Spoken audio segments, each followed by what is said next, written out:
மக்கள் உரிமைக்கான கூட்டமைப்பின் சார்பில் நடைபெறும் கண்டன ஆர்ப்பாட்டத்தில் கலந்து கொண்டிருக்கிற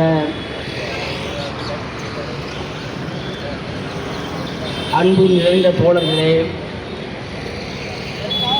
இந்த கூட்டமைப்பின் கண்டன உரை நிகழ்த்த இருக்கிற தமிழ் தேசிய மீட்பு இயக்கத்தினுடைய ஒருங்கிணைப்பாளர் தோழர் காந்தி அவர்களே, சமூக சமத்துவ கூட்டமைப்பினுடைய ஒருங்கிணைப்பாளர் தோழர் கா பழனி அவர்களே, தமிழ் மாநில பகுஜன் ஜமாத்து கட்சியினுடைய மாநில துணை செயலாளர் தோழர் கருணாநிதி அவர்களே, மக்கள் விடுதலை முன்னணியினுடைய பொதுச் செயலாளர் தோழர் பி மனோகரன் அவர்களே, புரட்சிகர கம்யூனிஸ்ட் கட்சியினுடைய தலைமை ஒருங்கிணைப்பாளர் தினேஷ்குமார் அவர்களே, தமிழ்நாடு பொதுவுடைமை இயக்கத்தினுடைய மையக்குழு தோழர் வழக்கறிஞர் தனஜயன் அவர்களே, ஜனநாயகத்துக்கான தொழிலாளர் கட்சியினுடைய ஒருங்கிணைப்பாளர் தோழர் தங்க தமிழன் அவர்களே, இறுதியில் கண்டன உரை நிகழ்த்த இருக்கிற தமிழக மக்கள் புரட்சி கழகத்தினுடைய தலைவர் அருமை தோழர் அரங்க குணசேகரன் அவர்களே, இதில் திரளாக கலந்து கொண்டிருக்கிற இந்த அமைப்புகளுடைய முன்னணி செயல்பாட்டாளர்கள், தோழர்கள், நண்பர்கள், நம்முடைய அமைப்பில் மிக வீரியமாக இதில் பங்கேற்று சிறப்பித்துக் கொண்டிருக்கிற தோழிகளுக்கு தமிழ்நாடு பொதுவுடைமை இயக்கத்தின் சார்பில் பணிவான மாலை நேர வணக்கங்களை தெரிவித்துக் கொள்கிறேன். அருமை தோழர்களே, நண்பர்களே, தமிழ்நாட்டினுடைய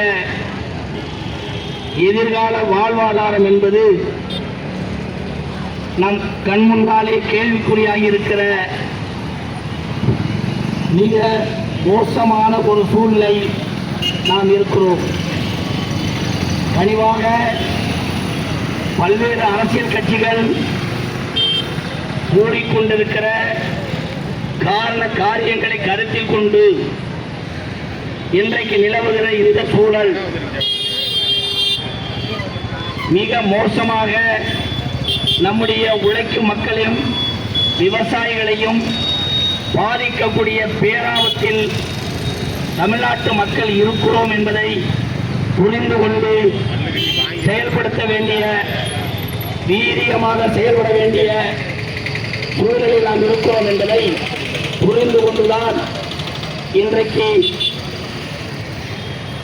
மக்கள் உரிமை கூட்டமைப்பு ஏற்பாடு செய்திருக்கிற இந்த ஆர்ப்பாட்டத்தில் பெரும் திரளாக மக்கள் கலந்திருக்கிறார்கள் என்பதை உணர்த்துகிறது என்பதை புரிந்து கொள்ள வேண்டும் என்று நான் விரும்புகிறேன்.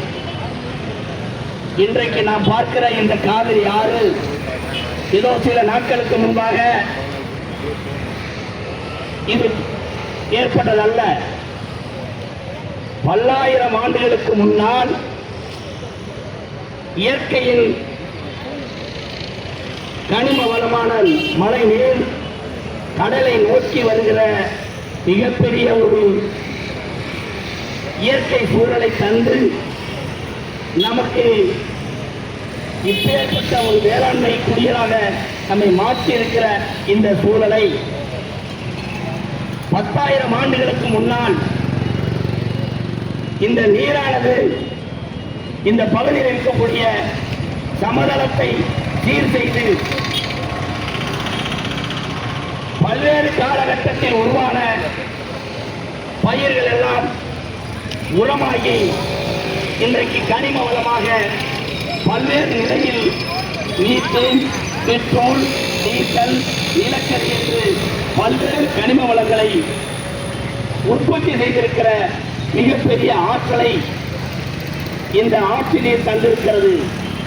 இன்றைக்கும் நம்முடைய அரசியல்வாதிகள் வேளாண்மையை பொருட்படுத்தாமல், விவசாயிகளை கவனத்தில் எடுத்துக் கொள்ளாமல், அவர்களை பற்றி இஞ்சித்தும் அக்கறை கொள்ளாமல் கனிம வள கொள்ளைகளுக்கு ஆதரவாக பன்னாட்டு நிறுவனங்களை பேராதரவோடு கூட நம்முடைய கனிம வளங்களை அழித்தொழித்து பூமிக்கு அடியில் இருக்கிற பல்வேறு வளங்களை சுரண்டுவதற்கு ஏதுவாக இன்றைக்கும் பல்வேறு கார்ப்பரேட் நிறுவனங்களின் துணையோடு கூட காவிரியை காவு கொடுக்கிற மிகப்பெரிய பேராபத்து தமிழ் மக்களை சூழ்ந்திருக்கிறது. இந்த சூழலை நாம் லகுவாக கலந்துவிட முடியாது. பல்வேறு தலைவர்கள், பல்வேறு கட்சிக்காரர்கள் பல்வேறு ஆலோசனைகளை கூறி நம்முடைய வாழ்வாதாரத்தை மட்டுமல்ல, நம்முடைய தாயகத்தினுடைய கனிம வளங்களையும், தாயகம் நாம் வாழ்வதற்கு எந்த வகையிலையும் அருகதையற்ற ஒரு பாலைவனமாக மாற்றுகிற பேராபத்து தமிழ்நாட்டை சூழ்ந்திருக்கிறது. இந்த சூழலை பாதுகாப்பதற்கு, இயற்கை தந்த இந்த கொடையை நாம் பாதுகாப்பதற்கு, நாம் வாழ்வதற்கு மிக முக்கியமாக நாம் போராட வேண்டிய கட்டத்தில் நாம் தேர்வு செய்த அரசியல் கட்சிகள் நம்மை தள்ளி இருக்கிறார்கள் என்பதை உணர்ந்து கொள்ள வேண்டும் என்பதுதான் தமிழ் மக்கள் உரிமை கூட்டமைப்பு இப்போது வைக்கிற கேள்வி. எனவே நாம் பார்ப்பவர்கள், இப்போது வந்திருப்பவர்கள், ஏற்கனவே இருந்தவர்கள் நம்மளை பாதுகாப்பார்கள். அவர்கள் வந்தால் போதும், இவர் வாக்களித்தால் போதும், வந்தால் எல்லாம் மாறிவிடும் என்பது கற்பனை மட்டுமல்ல, பொய்யாய் பொய்த்து போயிருக்கிற ஒரு புறச்சூழலை தமிழ் மக்கள் உணர்கிறார்கள். எனவேதான் இந்த போராட்டத்தில் திரளான மக்கள் கலந்திருப்பது அரசுக்கு எச்சரிக்கையாக விடுக்கக்கூடிய வண்ணத்தில் இந்த மக்கள் திரள் போராட்டம் என்பது நடந்து கொண்டிருக்கிறது என்பதை நாம் புரிந்து கொள்ள வேண்டும். அருமை தோழர்களே, நாம் இந்த போராட்டத்தின் வாயிலாக தமிழக அரசுக்கு நாம் வைக்கிற இந்த கோரிக்கை, ஏதோ கர்நாடக அரசு அவனுடைய வழிகாலை மட்டும் நமக்கு கொடுத்து நமக்கு வாழ்வளிப்பது போல அவர்களிடத்தில் கெஞ்சி பிச்சை கேட்டு வாழக்கூடிய இடத்தில் நாம் இருப்பதாக இன்றைக்கு அரசுகள் நம்மளை மெய்ப்பித்து காத்துக் கொண்டிருக்கிறார்கள். இன்றைக்கு வந்திருக்கிற இந்த அரசு ஒரு சட்டமன்ற முதல் கூட்டத்தொடரிலேயே தமிழ்நாட்டின் 85 விழுக்காடு விவசாய மக்களுடைய வாழ்வாதாரத்தை பாதிக்கிற பேராபத்தை தடுக்க முடியாமல் பேராபத்திற்கு உதவி செய்யக்கூடிய மிகப்பெரிய சதிவலையை இந்த அரசு செய்திருக்கிறது என்று நாம் குற்றம் சாட்டுகிறோம். அவர் ஒற்றை தீர்மானத்தை முன்வைக்க வேண்டும். கன்னட அரசு மேகத்தாற்றில் கட்டக்கூடிய அணை கட்டினால் 64 டிஎம்சி தண்ணீரை தேக்கிக் கொள்வார்கள். நாம் அனுபவிக்க வேண்டிய எந்த நீரும் நமக்கு வராது, சட்டப்பூர்வமான தண்ணீர் நமக்கு வராது என்பதை புரிந்து கொண்டுதான் 64 டிஎம்சி தண்ணீரை மேகத்தாற்றில் கட்டுவதற்கு திட்டமிட்டிருக்கிற இந்த அரசினுடைய திட்டத்தை ஒற்றை வரியை தடுத்து நிறுத்துவதற்கு உரிய நடவடிக்கை எடுக்க வேண்டும்.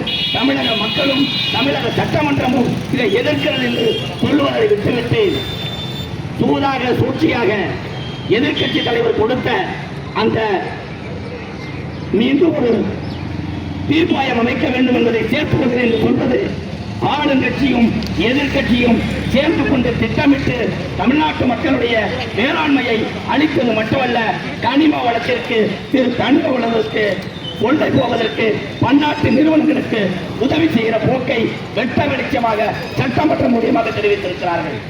மக்கள் உரிமைக்கான கூட்டமைப்பு இதை வன்மையாக கண்டிப்பது மட்டுமல்ல, உடனடியாக திரும்ப பெற வேண்டும்.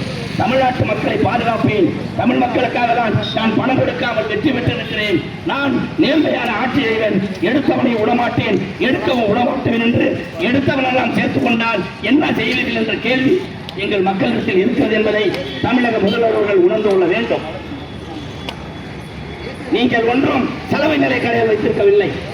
ஏற்கனவே சாக்கடை கடந்த மக்களை எல்லாம் மனிதர்கள் எல்லாம் சுத்தப்படுத்திக் கொண்டு அவர்களை உங்களை சேர்த்துக் கொண்டு நீங்கள் எடுத்த வரைக்கும் விடமாட்டேன் என்று சொல்வது வேடிக்கையாக இருக்கிறது.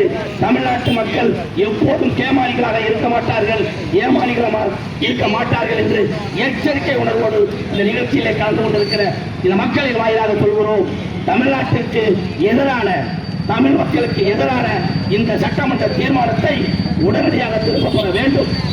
தமிழ்நாட்டில் இருக்கக்கூடிய விவசாயிகள், விவசாய சங்கங்கள், வல்லுநர்கள், நீதிநிலை வல்லுநர்களை சேர்த்து அவர்கள் மூலியமாக அவர்களுடைய ஆலோசனைகளை பெற்று மீண்டும் ஒரு தீர்மானத்தை நிறைவேற்றுவதன் மூலம் தமிழ்நாட்டில் உள்ள வேளாண் நிலங்களையும் விவசாயிகளையும் விவசாய தொழிலாளர்களையும் பாதுகாக்க முடியும் என்பதை இந்த நேரத்தில் வலியுறுத்தி தமிழக அரசிற்கு நாங்கள் வைக்கும் இந்த கோரிக்கை உடனடியாக ஒற்றை தீர்மானமாக நிறைவேற்ற வேண்டும். ஏற்கனவே நீங்கள் ஏற்படுத்தியிருக்கிற இந்த தீர்மானத்தை திரும்பப் பெற வேண்டும். ஆணையத்தினுடைய தலைவராக இருக்கிற நல்லர் அவர்கள் தொடர்ந்து தமிழ்நாட்டுக்கு எதிரான சதி வேலையில் ஈடுபடுவதை நாம் கண்டிப்பது மட்டுமல்ல, அவர் நேர்மை இல்லாதவர். உடனடியாக அவரை பதவியை நீக்கி மாற்ற வேண்டும் என்று இந்த கோரிக்கையை முன்வைக்கிறோம். அப்படிப்பட்ட சூழலில் இருக்கக்கூடிய நாங்கள் உணர்ந்திருக்கிறோம் எங்களுக்கான ஆபத்தை நாங்கள் உணர்ந்திருக்கிறோம். இந்த நிகழ்ச்சி கலந்து கொண்டிருக்கிற இம்மக்கள் இப்போது நிற்க மாட்டோம்.